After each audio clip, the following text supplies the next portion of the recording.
What's up, everybody? Welcome back to another episode of Hops Geek News. The Cantina Hour is live. Welcome to everybody. Hey, how you guys doing? It's Star Wars month, man. It's Star Wars month. What need I say more about Star Wars than this? We have a really great guest today. Ryan Drost is going to be joining us to talk about his comic book, Stealth Hammer. But in addition to that, he's also a wicked big Star Wars nerd like we are. So we're going to be talking about the Phantom Menace 25th anniversary. We're going to be talking about the Bad Batch, which just wrapped up its entire series. So if you want to hang out with us, man, make sure you subscribe, like, share. Go ahead, share with a friend if they like Star Wars, if they like comic books. And then, as always, man, tell your mom, tell your dog, tell whomever you need to. We're hanging out and having a good time tonight in our Cantina Hour. This Cantina Hour is brought to you by our Patreons, who without you guys, we would not be able to do things like this. So thank you guys so much. May the 4th is this Saturday, but in addition to it being the holy day for yours truly, it is also free comic book day. So please make sure you're going to your local comic book shops. Take your kids, take your grandma, take whomever, take your rabbit, take your skunk. I don't care what animal you have or kid you have or family member you have. Take them to your local comic book shop. It's free comic book day, man. Lots of good stuff. So without further ado, my beer of the week is brought to you by Lauren. When I went to see her this past February for MegaCon, little Chewbacca action. It is from Hourglass Brewing. It is called Chewy. It's a sour ale with pineapple, hibiscus, and vanilla. And it's a fruited sour ale. So I'm going to throw this to Lauren to talk a little bit more so that way I can go ahead and share this on one of the good social media sites and you can get the goods on this beer. Yes, so this beer, I got it in my Cad Bane glass because Cad Bane does make an appearance in Bad Batch, which we are talking tonight. So our glass, the whole point of their name is it's their beer, or it's our beer, their glass kind of thing. But if you're ever in Orlando, this is a great geek themed brewery to visit. They have one location in Longwood, one location in the Hourglass District in Orlando, and you can just look around the brewery and there's so many Star Wars things. I'm not gonna lie, I did not try this beer before I bought it. I solely bought it for the label, but it is a great, very light. I guess it would be a good Florida sour. This would be fantastic on the beach or maybe on a sand planet. So, I don't like sand. It's coarse. It's rough. It gets everywhere. That's a telltale sign of a villain because not only does Anakin not like sand, Dexter doesn't like sand either. Really? I grew up in Miami. Dexter. I forgot about Dexter. It's kind of like Dre. You forgot about Dre? You could never forget about Dexter. I never forget about Dexter. I guess I probably did. I lied. But Hello, Dexter Morgan. Have a really great guest with us tonight who is here to help us talk about Bad Batch, Phantom Menace, but even more importantly, he's written some comic books, man. And his comic book that we're going to be talking about a little bit first is called Stealth Hammer. So to talk about that, introduce himself. Ryan, welcome to the show, man. Thank you guys so much for joining us tonight. Let's learn a little about you. Where did your geek origin story? How did this comic book come to life? Like, spill the beans, man. Yeah, absolutely. No, I appreciate you guys having me on. Right before we went live, I was like, came across your guys' show and it was like, okay, comic books and Star Wars and all that. I'm like, I got to get on the show.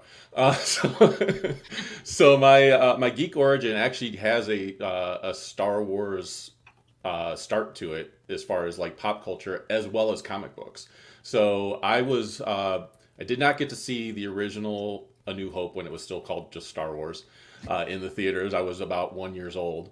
But I found out at my 40th birthday that this movie I thought my dad took me to go see was Empire Strikes Back. Hear what it was, because I was telling him like all the memories I had from it and everything, and he was like, no, that was a re-release of Star Wars that happened in 1979.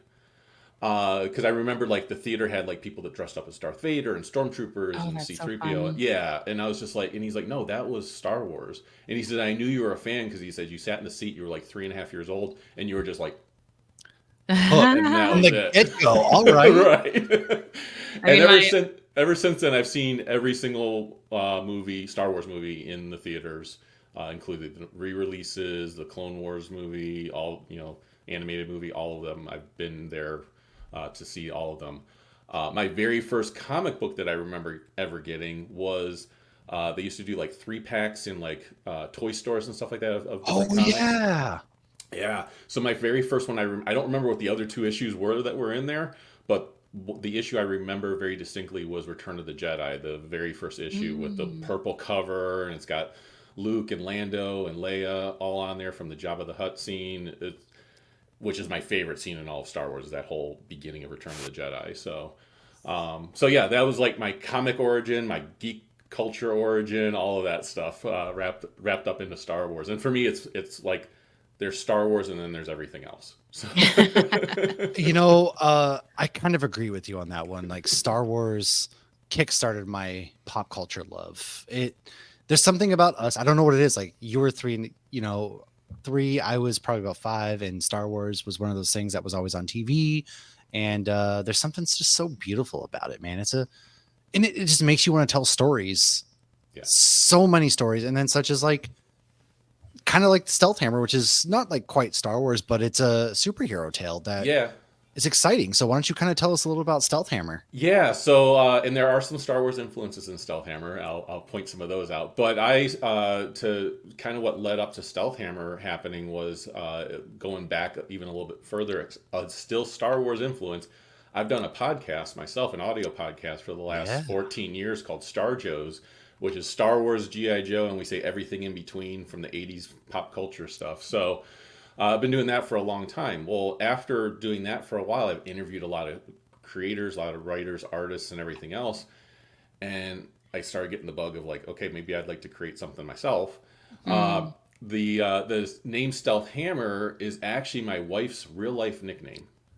Oh, what? I'd like to hear that origin. Okay, is that one you can share with us? Like, that's amazing. Yeah. Yes, it's nothing bad at all. So she's a graphic designer, and she worked at an ad agency. And her boss the one time had submitted some ideas to a client, and she's like, "Well, I have an idea. Do you mind if I submit it?" And he's like, "No, go right ahead." Well, the client chose her one idea over his several, and yes, Star Wars and G.I. Joe. I knew as soon as you said it, I knew he is all about, he has a YouTube channel about like his G.I. Joe figures and stuff like that. Oh, nice. Our boy Maynard, man, he is amazing. But yes. But yeah, so anyways, so the next time her boss sent something out to say like, for submission ideas, he was like, watch out for Stealth. And that became her nickname for a while, was Stealth, which is a really cool nickname in itself. Then she went to work at another place, and she was in charge of brand compliance. So she had to be the one to make sure that the right font colors were used, fonts were used, the right colors were used, things like that. And so her boss was like, "Oh, you're gonna have to be the one that lays the hammer down. So I'm gonna call you Hammer." Well, she's like, "I already have a nickname." So she just put the two together. She became Stealth Hammer, and she's been known as that ever since. And so then for 1 year for her birthday, like a few years back, I had her commission drawn as a superhero, and it was supposed to be like Stealth Hammer. And gave it to her. She loved it. But once I saw it physically, I was like, okay, we've always been joking that this could be like a superhero, but maybe it really can be. And that's, as soon as I thought that, it kind of like the ideas just started flooding. And I can tell you exactly where I was. I was in a shopping plaza in Florida. And all of a sudden I just got hit with all these different ideas. And I just took my phone out, started jotting them all down. And like, almost every single idea I wrote down that day made it into the comic. So all good stories start in Florida. Yes. Tiger King. So I'm assuming you had a crazy uncle. Maybe there's like the scientific dad out there then. Right. So to give the audience the elevator pitch of what Stealth Hammer actually is, it's an all ages superhero adventure that takes place in a world of high-tech gadgetry meets supernatural mythology. So I relate it to like Stargirl, Miss Marvel in a world of there are Stargirl vibes for sure. Yeah. That's what I was getting to. Yeah. And it's in a world of like Mega Man meets Jim Henson's Creature Shop. So So there were actually a few 80s references I picked up. So obviously Ghostbusters is mentioned. Some of the dudes look like gremlins that you see. Yes.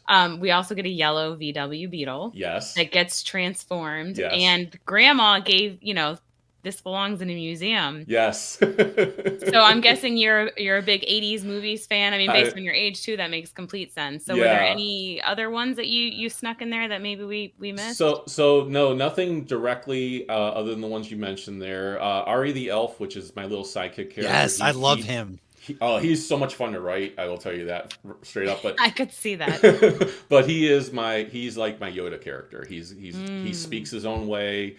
If you notice in in the first issue in the backup story, she's actually carrying him on her back in a backpack. Yeah.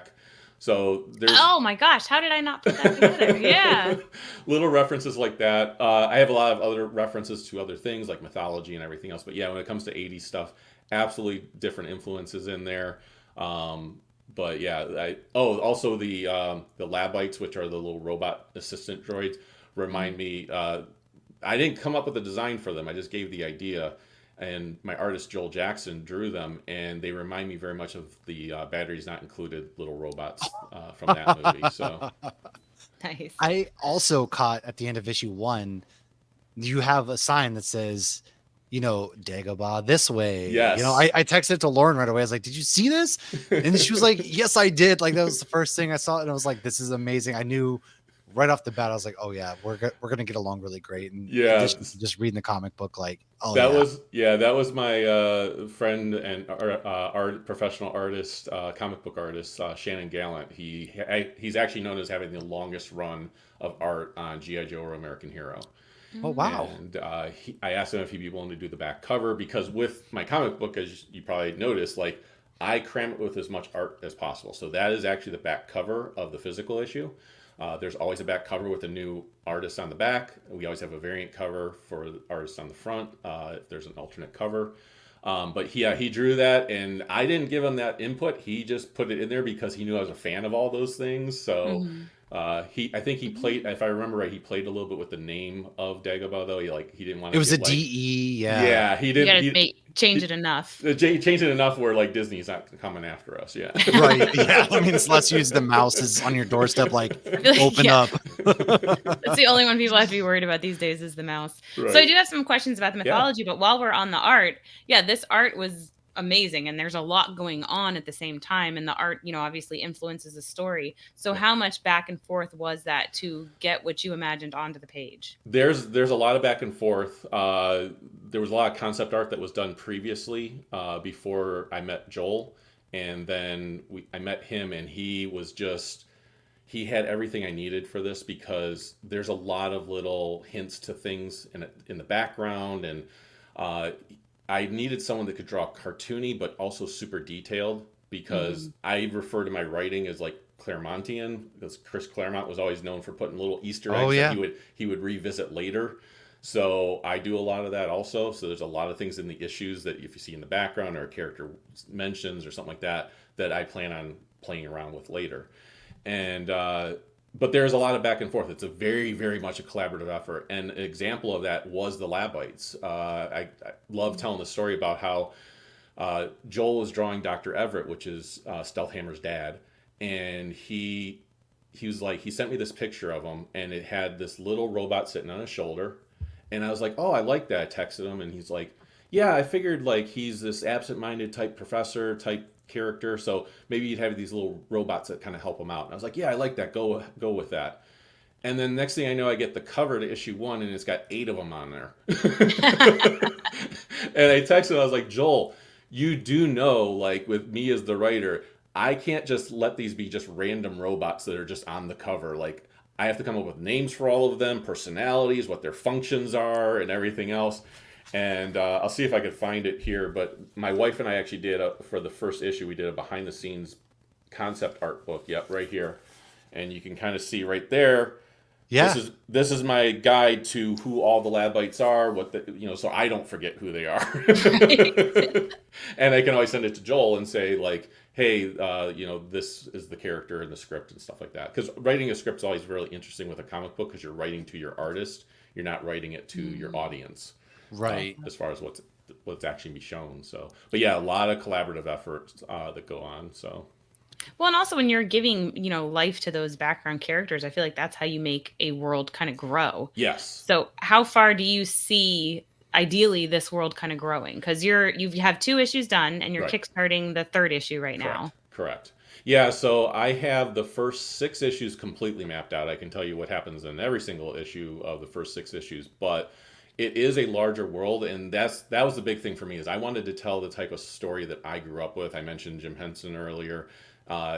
I mean, I grew up with Dark Crystal and Labyrinth and Oh, like, dude, Labyrinth, yes. Dark yeah, Crystal, yeah. all that stuff. And like, and I'm a big Wizard of Oz fan and Alice Oh, in This is my mom's Wonderland favorite and movie, stuff like actually. that. Yeah. Yeah, so like those types of stories always start small with like one or just a few characters, and then you just kind of keep expanding.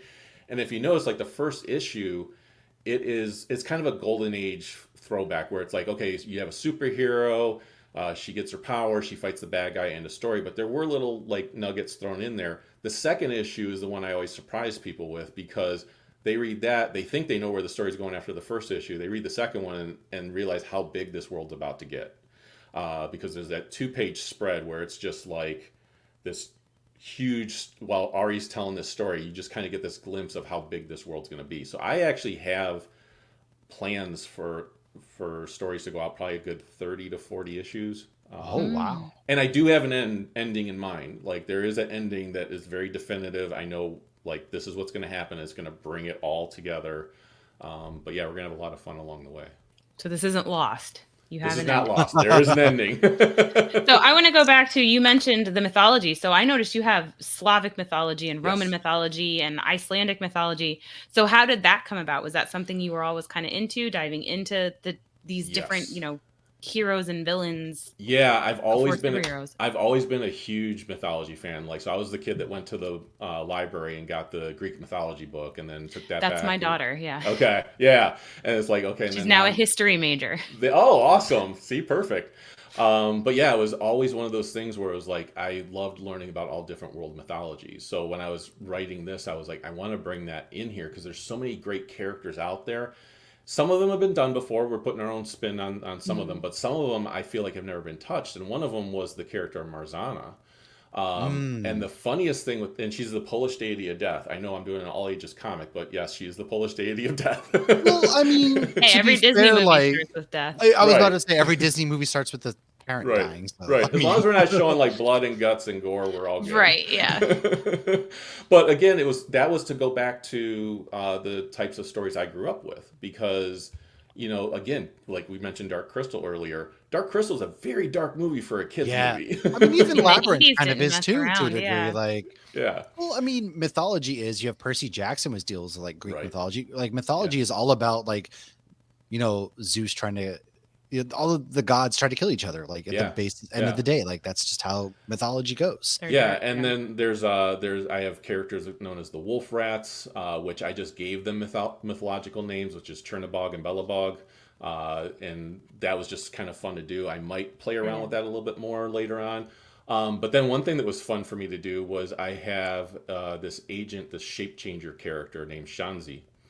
And that tried looking for a shape changer character in mythology that hadn't already been done like crazy. And there wasn't one out there. So I made up my own name for the character, and I've had so many people saying like, so was that a real mythological creature, that shape changer? I was like, no, that's one I made completely up on my own. It just sounds legit. Yeah, you're the writer. It does sound legit. Yeah.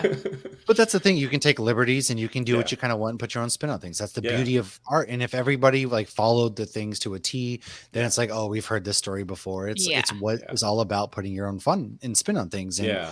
so when you created this, how did your wife take it? Is she as big of a nerd as you are? When you were like, basically, I'm making this comic book, you are the Character's you. inspiration. This is you in a book. My wife is nowhere near even being close to being a nerd like I am. She's just extremely supportive of it. But That's why we started this podcast. Funny, Right. That's how my husband is. Yeah. She's she loves doing puzzles and crosswords and all that type of stuff. So in that respect, she's a bit of a nerd, but yeah, comic books and all that, she's just extremely supportive of it. And but yeah, when I went to go do this, we always had fun with it. And like I said, it was always one of those things like, oh, what would her powers be and all that type of stuff. And when I told her, I was like, I think we could actually do this as a real story. Now she's all in. Like if you look in the credits, she's actually she's not only inspired by her, but she's actually in the credits because she's a graphic designer. She came up with the logo. She came up with the title art. She does the credits pages. Any like PR promotion artwork that you see out there, she's the one that put it all together. Oh, that's So cool. yeah, so we do a lot of work together to kind of get this out there. So this is her favorite comic book, and it will probably be her only comic book. You know what? If there's only one comic book she reads, and if there's only one comic book like anybody reads, like, hey, Right. that's Right. true love, man. She's like, Yeah. that's all about the support at the end of the day, and it's Yeah. a really fun comic book at the same time. Like Lauren was saying, Ari is like a Where's Waldo kind of. Yeah. He's a gnome type like creature that Yep. he's has his own No, personality. he's not a kinda gnome. almost- He's an elf. That's You're right. right. He's an elf. Yeah, don't You're right. insult You're right. him. I was thinking. You're right. Don't insult him. There he is. For example, he reminds me of Gimli for just Yeah. his like attitude Yeah. in Lord of the Rings. If people really are into comic books and just like a really fun superhero-esque story, this is a fun one. We all have that crazy uncle. And Oh of yeah, course- absolutely. You have to have the crazy uncle. There is a reason he's crazy. But you can also see Ari the Elf was actually inspired by this little plushie that's behind me here. My wife and I actually went to Iceland, and which is really cool. And they have a belief in elf culture there. And I found this little guy sitting in a shop, and I picked him up. I'm like, this is going to be a character. And I love that you picked up the Where's Waldo thing, because I was like, ooh, I like with the striped hat. He's got that Waldo thing. I was like, we have to make sure he's at least in every issue, so people can look for him. But yeah, and there is a reason behind the hat too. We kind of get some of Ari's insight in issue 3 that we're doing the Kickstarter with right now into like, he's not really fond of the hat that he has, but it's given to him by somebody he really respects and looks up to, so that's why he wears it. The fun thing, so issue 1 and 2, I always say issue 1 was Stealthhammer's origin, and issue 2 was her learning about her legacy. Issue 3 is this flashback story. So they're on their way to Iceland. I'm actually pulling from my own life experiences. And she's going to meet the Council of Elders there. That's where Ari is trying to take her to for her to learn how to become the hero, the guardian that she needs to be. And so I thought, instead of like, ooh, boom, issue 3, they're in Iceland, I was like, I want a passage of time.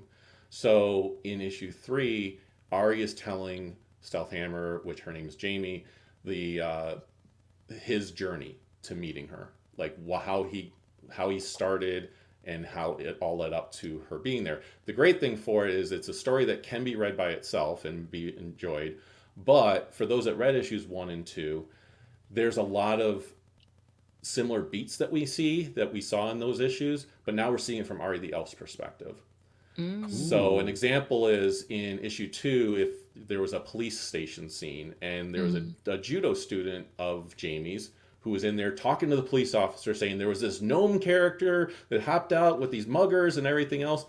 Well, in issue 3, we actually get to see that scene played out. So there's just like these nice little callbacks to things that we saw in the first 2 issues. I did notice in the first issue you do a little jump forward and then you come back. Yeah. Which is nice because it kind of starts to fill in holes at the same time, creating new mysteries. Yes. Because one of the first things I noticed was, okay, there's a history to this family. Yes. There's, the father wasn't just like, hey, let me just create all these things for you real quick so you can go do this was strategic. Yeah. Yeah, and basically one of the things that's revealed in those issues is that the grandmother had disappeared, and when she disappeared, things kind of got kind of quiet. So he kind of always felt like he was always preparing, but he always felt like, okay, I think things are okay now. Like, my mom's gone, I don't know where she's at. She's been lost for the last 5 years, and of course you fear the worst at that point. But he's like, I think things are okay. And then his daughter gets these powers, and he realizes she wouldn't be getting these powers if things were okay. So, right. Yeah. It's like, gamma radiation should have killed Bruce Banner, but it didn't. Why didn't it? It didn't. Right. Exactly. I do like how in some of it, it's like her fingers are kind of bending in things when she first gets the powers, and she's like, what's going on? But she takes it all in stride. Like, they're surprisingly cool. Her dad's like this crazy scientist, and the neighbor's house is blown up. I love the neighbor. The neighbor's like this grouchy man. He's like, what are you doing over there? And she's just explaining to Kyle, we blew the house up, half of it. And he's like, that's a pretty valid reason. I mean, totally valid reason. Yeah. And every time his house shakes now, he's just like, okay, what are you doing? Right. And the inspiration for him, I thought of, I'm trying to remember Carl from Family Matters. Oh yeah. and then also Mr. Wilson from Dennis the Menace. Oh, Mr. Oh, that's honestly, I Wilson. kept thinking, I like, see what with is he the reminding mustache. of? And I Yeah. was thinking Yeah. Incredibles, and I'm like, no, Incredibles, the kid's waiting for things to happen. That is who it is. I kept Yeah. was thinking of Mr. Wilson, 100%. Yeah. So That's so this is funny. this is Mr. Fredericks, and if you notice, like they're so used to him being grouchy, they just kind of like wave him off, like, "Oh, Yeah. nice seeing you," and like, Well, and the flowers too. Mr. Wilson had Yeah. flowers. Yeah. It was part of the garden club. yeah, exactly. Yeah. It's a really good comic. So you're on Kickstarter now for Yes. issue 3. Where can people go, and how much longer do they have? What kind of stretch goals do you guys have to complete this comic? Yeah, so right now we don't have any stretch goals. I will tell you though, so as of right now, according to Kickstarter, we have reached our funding, which is fantastic. Hell yeah. However, I will tell you there's one backer who backed it really high, and I found out that this is going on in Kickstarter where there'll be these people that go and back it really high and then either back out at the last minute or their funding won't go through. So I'm pretending that particular backer, I'm hoping it's real. I'm hoping it's fantastic. I hope it is, yeah. But I'm pretending as if that money isn't there. So we're still probably, in my mind, we're still like a few $100s away. Right. We have some amazing rewards, but May 7th is the ending. It'll be May 7th at 7 p.m. Eastern time is when it ends. So we still have plenty of time. You got 1 week, kids. Yep. And but yeah, we have some like incredible rewards. You can get and every little bit helps. So we have the digital comic. We have up to like you can get a combo pack where you get both covers, you get like stickers, some prints, and things like that. One of the a couple of the rewards that I really like that we have is I always do the issue, the script. And you can get that. And what I do is I take the actual script that I wrote that I sent to Joel for drawing and a letter for putting the words in and everything, who's Dave Sharp, who's done all 3 issues. And Dave Sharp is a huge veteran in the industry. He's worked on Oh, yeah. If you think of any Marvel or DC title out there, he's worked on it. But what I do is I go back into that script and I add little comments and notes in the margins for the backers, so they can kind of get an idea of what I was thinking on that page or what I was going for and things like that. And then I sign it and send it out. That's awesome. Yeah, so that's a really fun one. And we do have the scripts for issues 1 and 2 as add-ons. So if that's something you really like, I'm a big behind-the-scenes type person. So I am too. I love knowing how things work. Yeah. Like, that's how my brain works. Yep. Now, you guys saw the artwork. You saw how crazy Joel can fit a bunch of stuff in. Yeah. One of our rewards, I'm going to just mention 2 other rewards because they're both related to his artwork.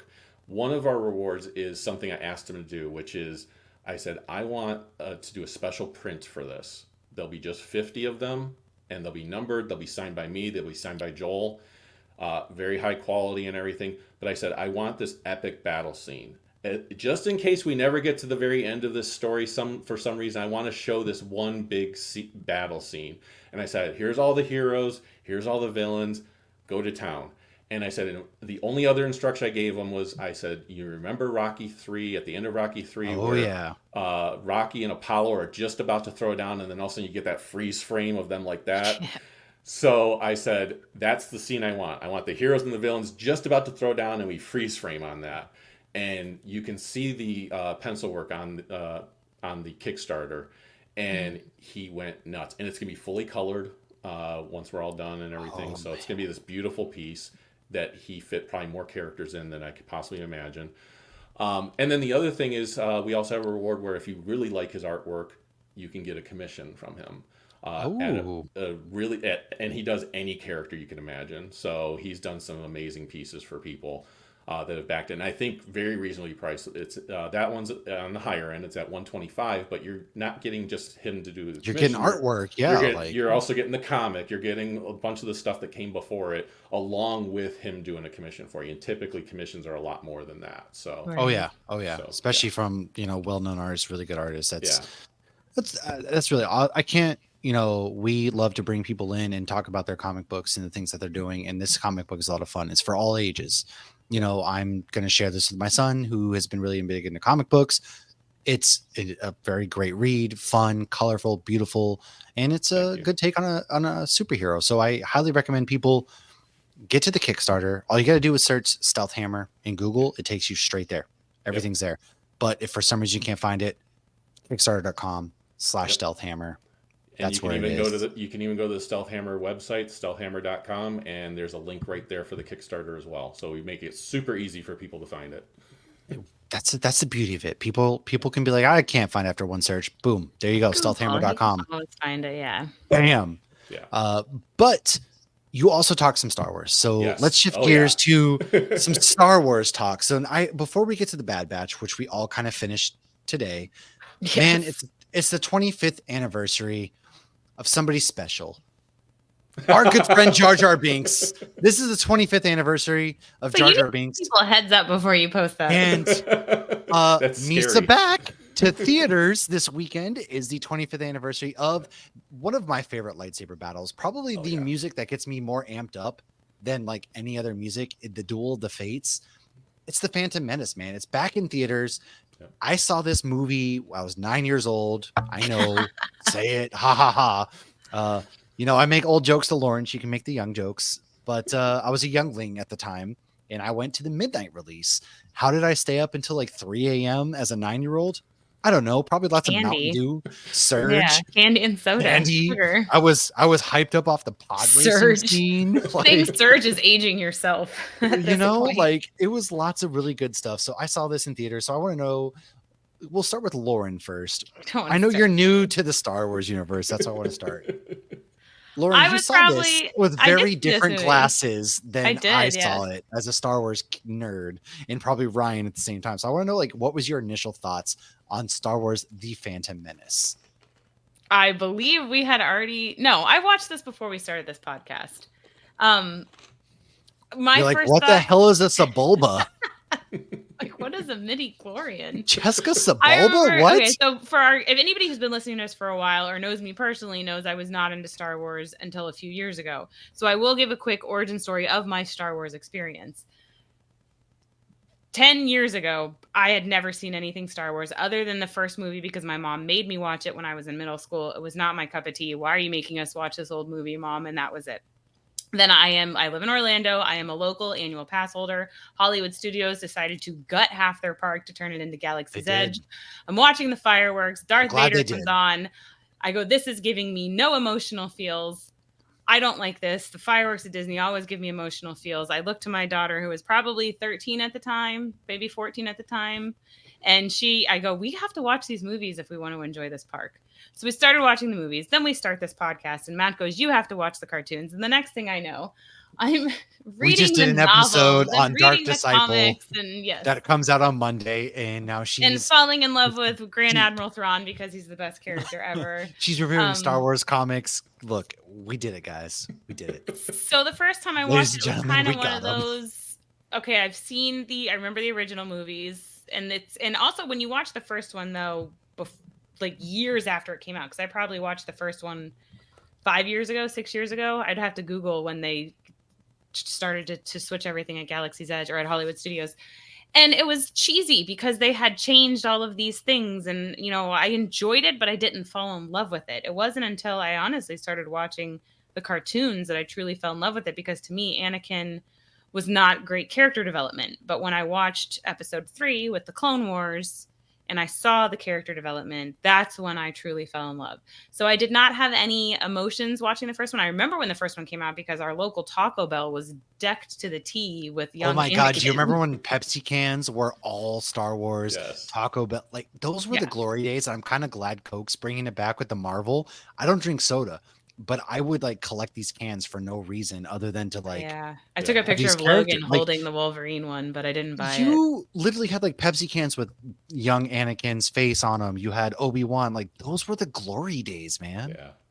So I think Ryan's probably gonna have a much better answer. Yeah. So, you kind of heard mine, but Ryan, did you go opening weekend? What was your love with this movie? Oh, so I mean, I had not had Star Wars as a movie for a long time at that point. Yeah. So I was not 9 years old. I was at my first job out of college at that point. And but yeah, I was super excited. I was like just so pumped for a new Star Wars movie coming out.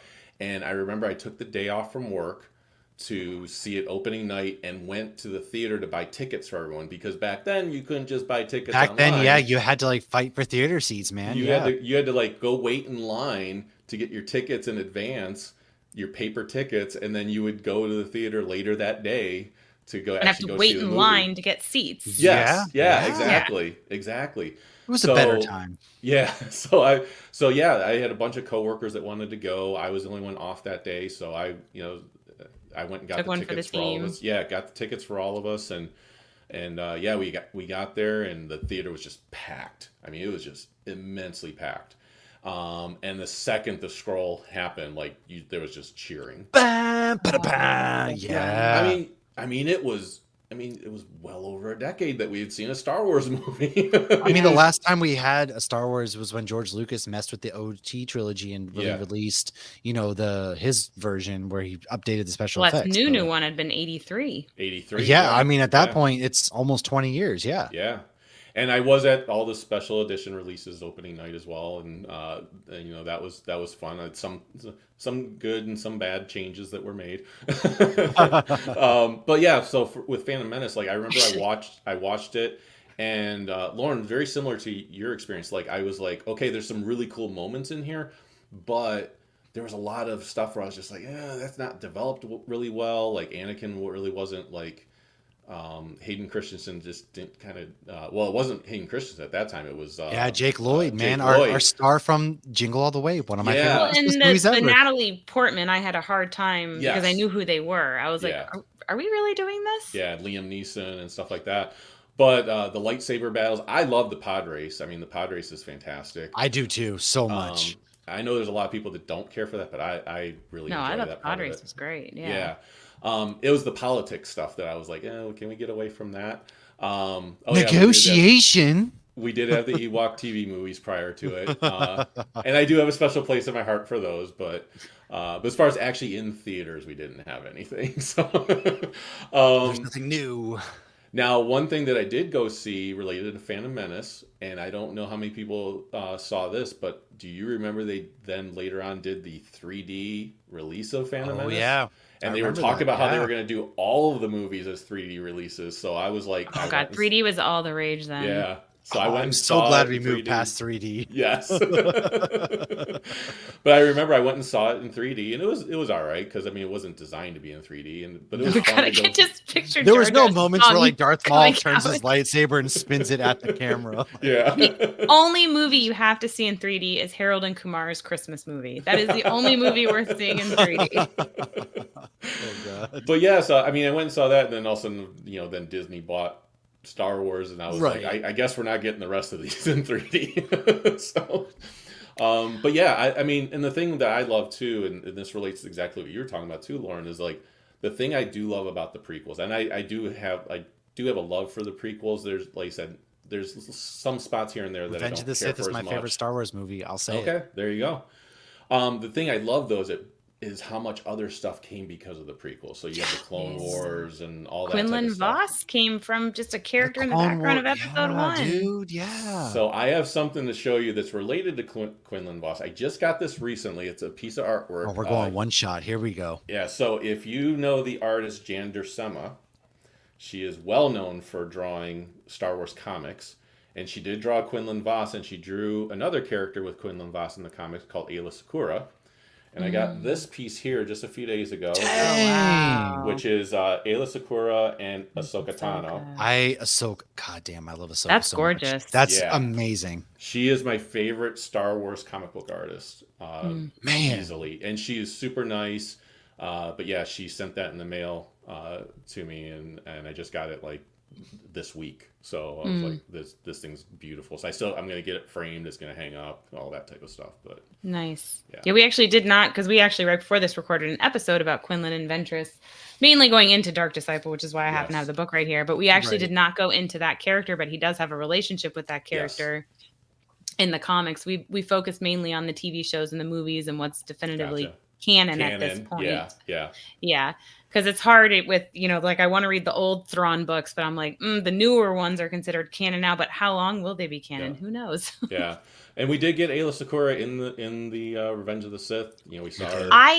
hate her kill scene though. I It is do one of too. my least She dies so favorite moments. unceremoniously. She's just like So walking easily, in. yeah. It's dramatic. She could have, I mean, it was like some woman in a black and white courtroom drama from the 40s. Oh, like it was terrible. And it kills me too because of the comics, she became one of my favorite characters. She was right. I mean, she's done badass. so well in the comics, in the Dark Horse comics and stuff. Yeah. And then to see her, I was like, oh, we're gonna see her live action, and we saw that. I was like, can we get like maybe a little? I would love to see like a live action series. With, I mean, like, the Clone her Wars and does Quinlan pretty good. or something would be amazing. Yeah. So I'll take The Clone- anything live action with. yeah, Quinlan, Clone Wars honestly.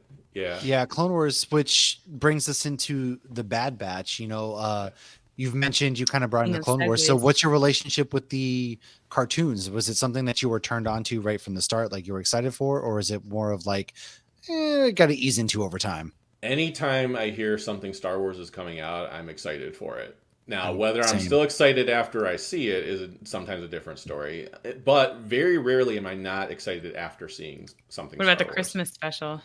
Christmas special is best of all time. What are you talking about? That's what I gauge everything bad on is as bad as the Christmas special. It's the ultimate variety show, man. It really is. It has everything. Oh yeah, I know. And I grew up with all those actors and stuff like that are in it. But I remember watching it, and I remember telling my buddy that how bad it is, and he was just like, it can't be that bad. And I said, I'm telling you right now, it's going to trick you at the beginning, because at the beginning it looks really cool because you got Han and Chewie and the Millennium you get Falcon some really creepy Ewoks and stuff like that going on. And it looks like it's kind of cool, and then it goes really bad after that. And he's like, no, it can't be. And we did an episode of Star Joe's where we watched it live and commented during watching it, and it was his first time watching it. He had never seen it before. And we got about like a third of the way into it, and he turned to me and he's like, why did you make me do this? And I said, I did not make you do this. I warned you to not do this. I tried to tell you. Like when I bring a friend to hot yoga, like halfway through, they're like, I'm going to murder you. Exactly. And to this day, he still says to me, he's like, I still blame you for that. And I was like, you cannot blame me for that. I warned you, to be fair. Like, the grandpa scene, watching the day. Yeah. We're getting too off track. You'll have to come back in December. You're totally fine. But yeah, when I heard Clone Wars was coming out like that, and just to be clear, for me, and it might be the case for a lot, I'm sure it's the case for a lot of people. Like, to me, Clone Wars, Bad Batch, and Rebels is just one big animated series. I mean, that's definitely fair. That's definitely fair. Like, it's just all tied into each other. You can see a lot of the same characters. I mean, a lot of characters come in and out of each series. Right. There's a lot of callbacks, a lot of tie-ins. Yeah, exactly. For sure. Yeah. So when I saw Clone Wars was coming out, I was super excited. The animation at first threw me for a little bit because I wasn't expecting it. It wasn't that I didn't like it, but it threw me off a little bit. And then as I watched it, I was like, this is really cool. And I feel like it got better as it went too. Agreed. Because I think they realized their target market was not just little kids. I felt like there was like a shift, because when I was watching it, I was like, it took me a little bit because I wasn't big on animation if it wasn't like a Disney movie. And Matt's like, no, you just got to get through it. And I felt like there was all of a sudden a shift where I like genuinely started to enjoy it. I didn't enjoy Clone Wars at first because all the episodes are kind of out of order.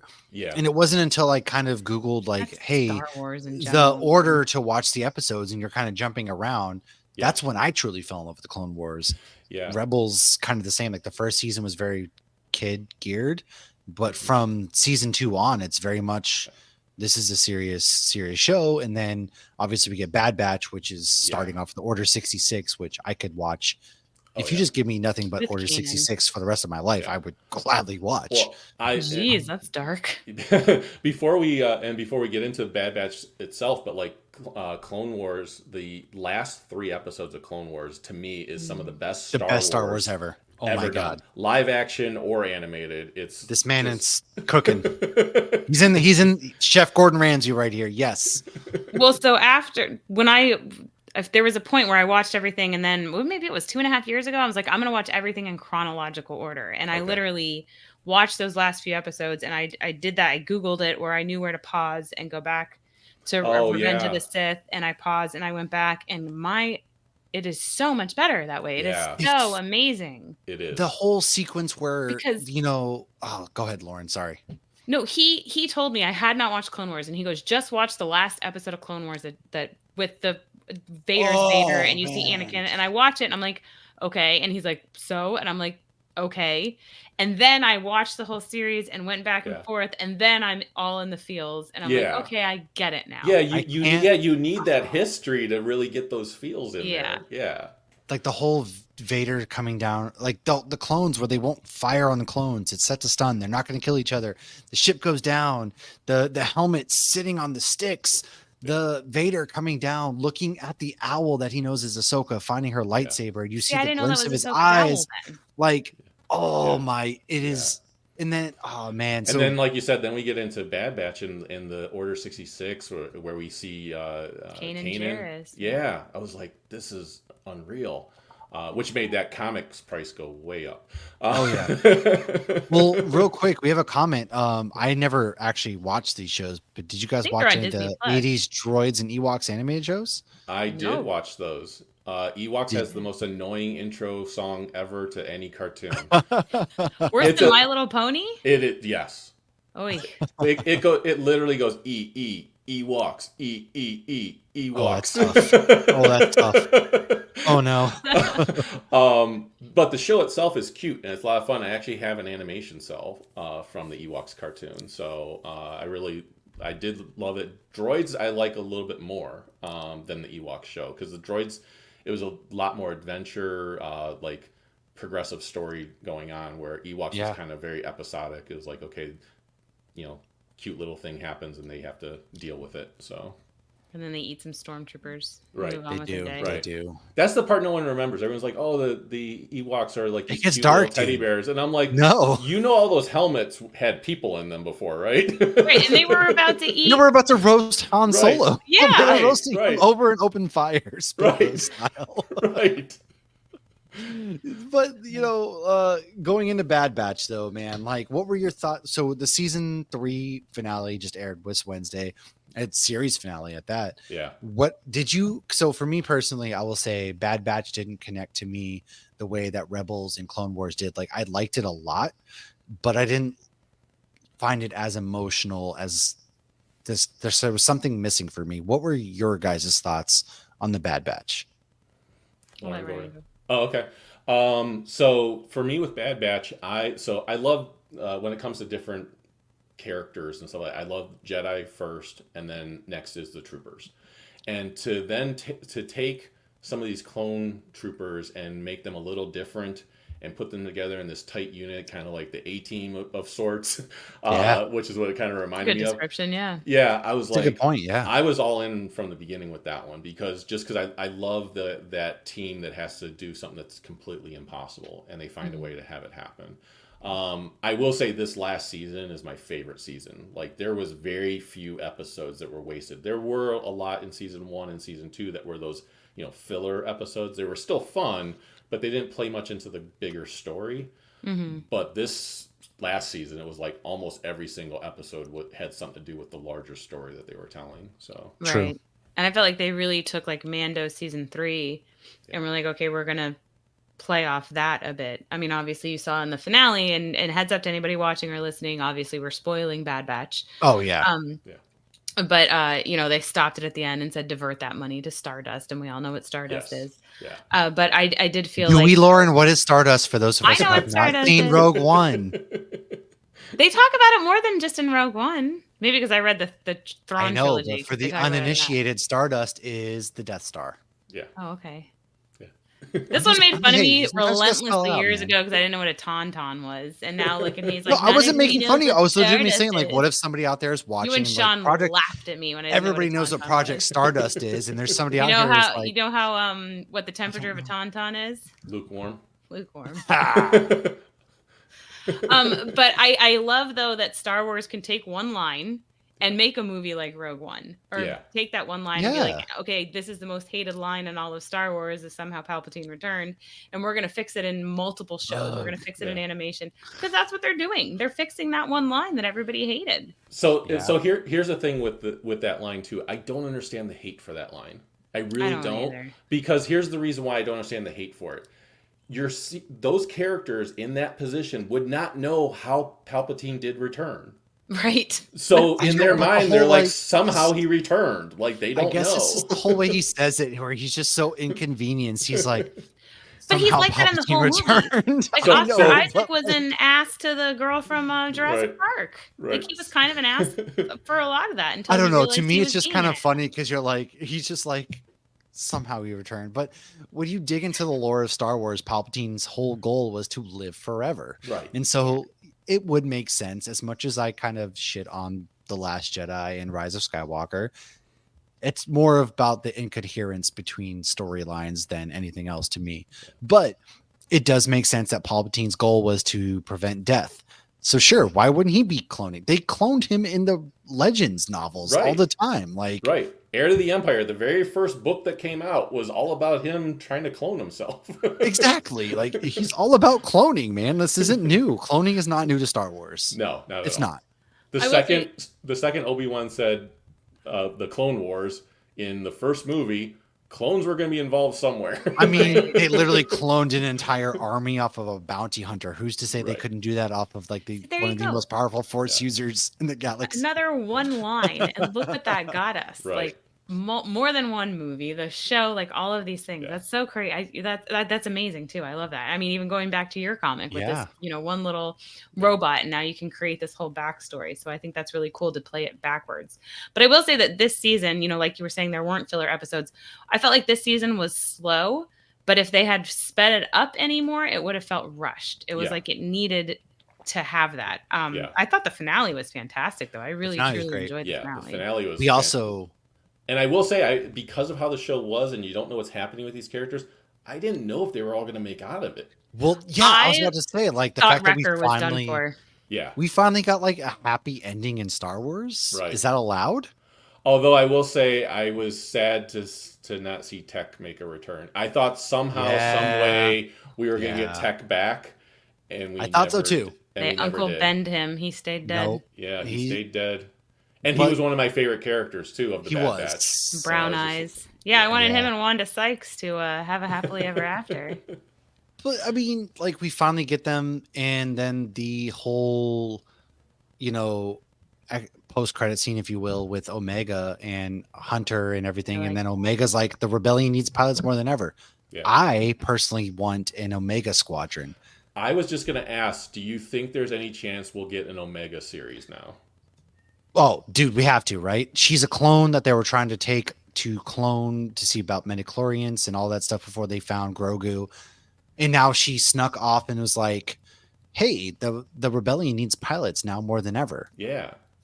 Yeah, You're I not going to just put that out there and not do something. Right. I don't know that we'll get a series, but I'd be surprised if we don't see her again. Yeah. I mean, I agree. I think we need to, see her. But I could almost see a Star Wars series that's just called Omega. Yeah, I can see that. Well, Yeah. and I will say, the first season, I kind of thought she was a little annoying. I didn't, Yeah. I hated her haircut. Oh, she was showed up in this awful in the season with beginning, longer without a hair. I was doubt. like, yay! But I loved her character development, and I really liked Crosshair's character development. So I felt like while some of these shows were slow, I really liked that. And the scene where Crosshair, who has not been around Omega as much as the other ones, when the what's the Zillow beast escapes, Yes. and they're like, Oh, "Do you think yeah. that was Omega or Tech or not Tech, Echo. Echo. And both Wrecker and Hunter immediately Omega. I laughed Yes. aloud at that. I thought I that did was too, great. because they of course knew that that's who did Yeah. it. That's her. I handiwork. I was cheering on the inside when I saw the Zillow Beast again. I was like, oh my god, what a fantastic callback to bring that creature Yeah. back again. And I love Crosshair. Crosshair is my favorite of the Bad Batch. So Ooh. it was Crosshair and then Tech. So when he turned on them, I was heartbroken, but I was like, he's got to come back to them again at some Well, point. he has the most character development, I feel Yeah, like, out of I all agree. of them. Like, he is the up and then the down, and just, Yeah. he really does. Yeah. Well, and the whole, because obviously they thought that his brain chip had Yeah. worked, and when he was very much so nope, this is what. But I mean, it makes sense because even if you're not being controlled your whole life, you're following these orders. You said this was Soldiers a follow happy orders. ending, and in a way it is. But you look at Hunter, who's younger than Omega, Hmm. and he is an old man in that last scene. Yeah. I know. And so it's just like a teenager still. And Yeah, it's bittersweet, but Well, it's a happy ending in regards to how many times have we gotten a happy ending? Even Empire Strikes Back, it's happy at the end, but is it Darth Vader's? They You got mean Han Jedi? Solo. No, I'm talking about Empire Strikes Oh. Back, where they take Han Solo and Carbonite, they're gone, and then we get the whole scene where after Luke gets rescued, he's got his robotic hand. It's very much like the upbeat Star Wars music, and they're staring out into the galaxy. But they have Han Solo, like one of our I guess favorite that's why I'm heroes. like looking at my Is it a Han happy ending? Carbonite Like can. I'm like, it's a geez, happy it ending, wasn't but happy is it a for happy everyone. ending? Yeah. I guess Return of the Jedi is a happy ending because at that point everybody's celebrating the fall of the Empire. Yeah. But this was Right. as close to a happy ending, especially during the Clone Wars Right. transition to Empire Yeah. period, that you're going to get, Yeah. because It's they're living retirement in for them. peace. Nobody's fine. Yeah, they're retired. There's no more fighting for them. But Omega's like, no, the rebellion needs pilots. And now at this point, we're deep into the Rebels time period, and she's off she goes. I also love the fact that in true Star Wars fashion, we had to have a character lose a hand. Yes, Crosshair lost his hand, and like, oh my god, like, you thought we were getting out of here without any losing limbs. No, we are losing a hand, my friend. And then he just was like, boop, new hand. There we But go. that that's was the- also the hand that was shaking, which Yeah. is mental, not physical. Yeah, and that's like the worst thing you could do to a sniper too, is to take his hand Yeah. away. Yeah. So the fact that they could have this peaceful ending for themselves, like he doesn't need to shoot anymore. Like, No. I mean, and I love that was one of the things I loved with him is I do love the sniper characters. I don't know if you remember the movie Navy SEALs. Oh, I know that movie. Yeah. Yeah, Oh, yeah. there was a character that had the codename of God because he would Yeah. he was their sniper. He would shoot from above and everything else. And I just like always loved it because they would be like, God, you hear me? And the enemy was like, your God can't save you now. And then boom. Pew. Ooh, that's dark. Yeah, but the thing I love with Crosshair was like he would like throw like coins up or mirror type things up, and then he would shoot and they just bank them off of things, and like he was the sharpshooter. So for him to see that progression, like we were talking about his character, like all of a sudden he's losing that one thing that made him special, Right. and now he completely lost it, but now he has peace. So it's a really awesome character growth. And he was still Yeah. able to shoot the thing. Yes. Whoa, 100. yeah, at the very end, wait, she Oh trust yeah, Omega. Hemlock. Yep. yeah. Yeah. She- Ooh, it's- Hemlock was a it's- jerk. Oh it yeah. bookends, and then it makes you feel like they finally perfected the Clone Wars animation. So I feel like we're not done yet. I feel like there's Yeah. so much more that they can do. Tales of the Empire is getting ready to come out, which kind of has some of that animation this weekend. I am so And I'll never excited get for enough. that. I want Old Man Rex. Yes, Dude, like there's so I many do, stories. too. Like Rex's story is not ended yet. Omega's story is not ended yet. You still have Hera and like the entire crew there with Zeb and everybody. Like Zeb's still alive at the end of. We I see felt him like in. Ahsoka was just a tease. Yeah, like I we wanna have get- so many stories. I honestly, now after seeing this season, I honestly want to see more of what happens to Asajj Ventress. Yeah. We were just Yeah. saying this. Yes, I So- love her Asajj is new back, look. Like, I what love her new happened? look. She's got It's so the- awesome. Yeah, Yes. I need an action figure of that. Yes. I was I like, said I'm that when we surprised, were like, I recording have the other one. Legos. Like I have so many Legos on the other side of the Yeah. wall. I just built the Ghost ship last weekend. Nice. I was like, wow, I don't have an Asajj Ventress Lego I've figure. never which is seen her at a MegaCon. or anything. surprising. And Yeah. any Comic Cons with all the Lego figures, Yeah. never I once have I got seen Cad Asajj Bane Ventress. right here, and I don't Right. have Asajj. You have the most random Jedi Lego She's in, figures, Right. but there's isn't never she been in an Clone Wars Asajj. more than he is. Yeah. Although, Yeah, yeah. Oh yeah. but I'm with you because it's like, well, she's not dead; she's resurrected. Where does her story go? Because clearly she's still alive. Quinlan's still alive in Quinlan's still Kenobi. alive. Right. Like, where does their story go? They profess love. He thinks Yeah. she's dead. She's not. Like, Right. I'm They're with out there you saving 100%. And I we need to got see nods to if I remember right, we got nods to Quinlan in the Obi-Wan series. Yeah. Yep. He was So- saving people, yeah, Right. because they And saw his name on the Jedi wall. Yeah. recruitment Yeah. temple or whatever it was. Yeah. Yeah. I'm. So- And I, he acted shocked too. Quinlan. Like I Quinlan remember felt- that. Yeah, yeah. he's like, well, he survived Order 66 because he didn't. Right. Yeah, Right. man. It's. So there's so much story to still tell, and I'm here for all of it. I am. I'm with you. I will consume anything and everything Star Wars, no matter what it is, no matter where it is. Like, there's so much. There's time. That's the beauty of Star Wars. We're getting the Acolyte in June, Yeah. which is set in the High Republic era. So we Yeah. get the Sith at the height of their power. We get the Jedi at the height of their power. This is starting the downfall of the Jedi. It's just like there's so much to be excited for. And I am so excited for Tales of the Empire because I adored Tales of the Jedi. Yes, that same. was so good, and every episode kept getting better and better. And I'm like, I I saw Tales of the Empire. I'm like, oh, this is going to be and amazing. it's focused on like Barriss, and then Right. like my whole thought process is like Vader's Anakin. Barriss is the reason why everything kind of started to snowball. What's his reaction going to be to Barriss being trained as an Inquisitor? Like, dude, there's so many things. I can't wait. I really can't wait. And before we wrap things up, because it's about that time, I had to. I had to. I got a box today. So for some reason, I don't know how I did this.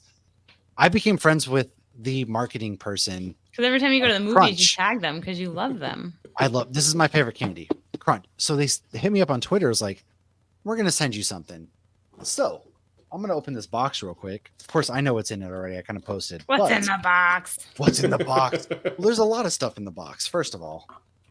So if you don't know what to do with your movie night, this is like a movie genre. Spin the wheel. First of all, they sent a collapsible popcorn bucket. Nice. Like, that's pretty cool. Yeah. My favorite candy of all time, Bunch of Crunch. Come on now. I got Crunch socks. That's amazing. Now, do they crunch when you walk in them? Is the I don't know. question. They have the little grips on them, so I guess I can wear them. Oh, they're like totes.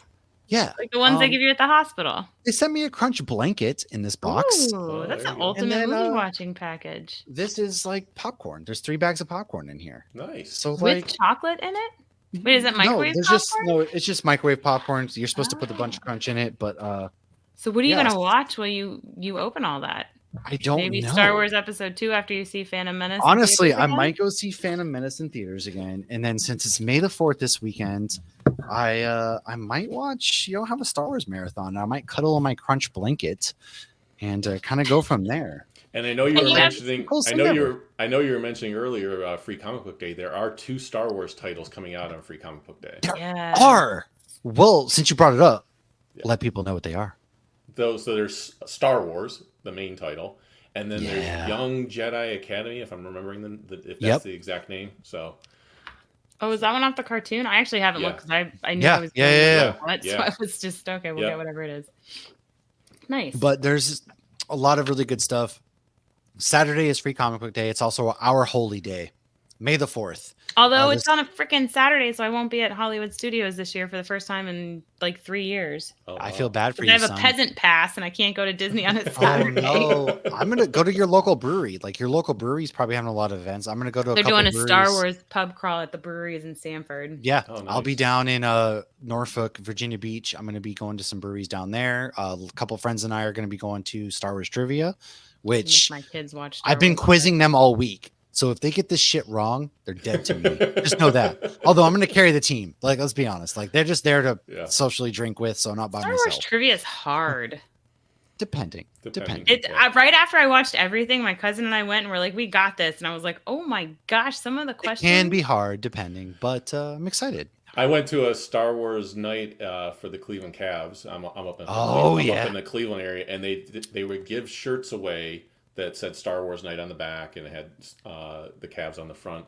And they would give shirts away if you could answer Star Wars trivia.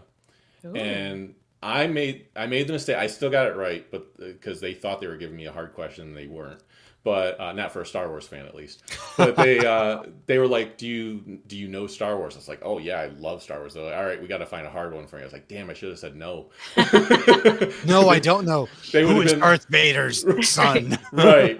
So the question was, what is the name of the crystal used to make lightsabers? Oh my god, Kyber crystal. Yeah, that was it. And he thought it was hard because he didn't know what it was, and I was like, "Oh, Kyber!" Like, I really thought he was going to give me something like ridiculously challenging. Oh god, I'm gonna be so hard. Like, oh god, and he goes, "What's that?" And you're like, "Oh, Kyber." And he's like, Yeah.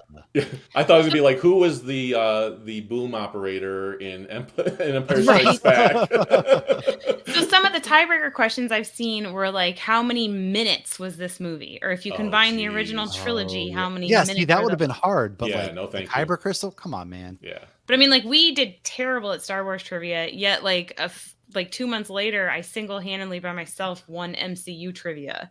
So that I feel like that goes to the level of how much Star Wars fans like. Yeah, you have to really. What'd you win though? What'd they give you? Because I remember Cleveland doing that. Gift card. No. Like, what did Ryan? Because yeah, one of my friends I'm actually going out Saturday with. She's from Cleveland. She goes back like monthly. Yeah, I got a T-shirt that had the That's Star it? Wars. It had Star Wars Day on it. It's a T-shirt for just. I mean, that's a free question. T-shirt. My gift card to the brewery was way better. That's a free T-shirt right there. That's awesome. It's a free shirt for just answering Kyber Crystal. I can't really knock that at all.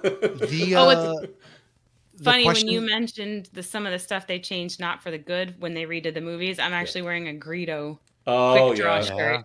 Yeah. So, the question I had to answer to get out of work early while I was deployed last was how many languages is C-3PO fluent in? Over 9 million. And so like we got that right, and that's how I got to get out of work early to get tickets to go see episode 7 at the only theater on the little base there that we were stationed at. Nice. And everything like that. So I love that. They think it's the hardest thing ever, and then you're just like, come on, man. But as we kind of wrap up, go ahead.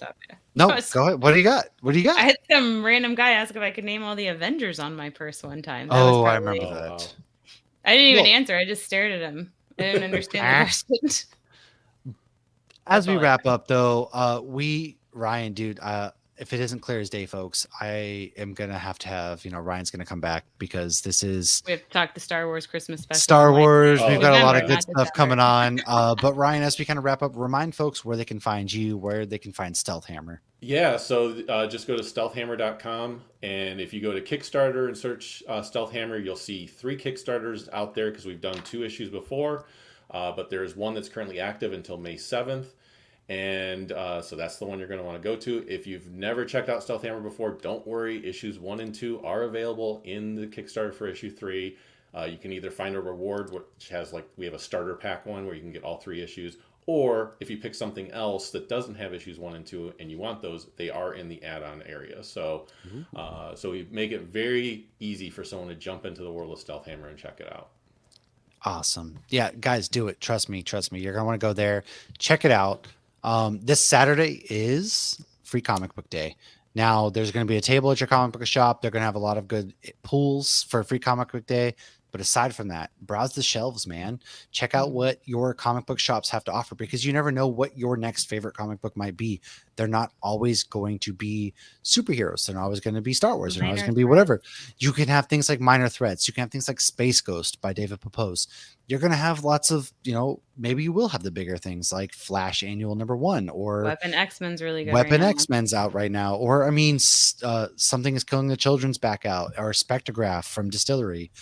Lots of good. Or if you want to go into my world of the 1980s stuff, the Energon universe by Skybound Transformers is some of the best stuff. Transformers, they have Duke and Cobra Commander. They're about to come out with the Astro and Scarlet series. Transformers 8 actually drops on Wednesday of next week. Yes. Yeah. So it's been incredible stuff. Do it. Those Duke has been great. Cobra Commander has been great. And then Transformers has been absolutely insane by Daniel Warren Johnson. Yeah. Insane. I cannot tell you guys. But Ryan, dude, I can't wait to chat with you again, man. It's been such a pleasure. Thank you for reaching out to us. I'm glad for having me on. I was so happy when I heard back from you guys. I was just like, oh, this is a show I need to get on. And then you guys responded back and I was like, yes. So I was looking forward to this all day. I'm so glad I was on here. Absolute pleasure.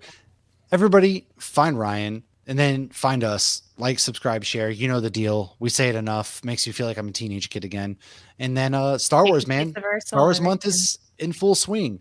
So on Monday, we are dropping the Dark Disciple episode. The following week, we are going to be talking about our 5 most favorite Star Wars characters, our 5 most overrated Star Wars characters. We might have a Cantina hour next week. More to come. I know it won't be Thursday because we both have prior engagements, but the only way you're going to know if there's a Cantina hour is to subscribe, follow us on social media. We don't know man. That day.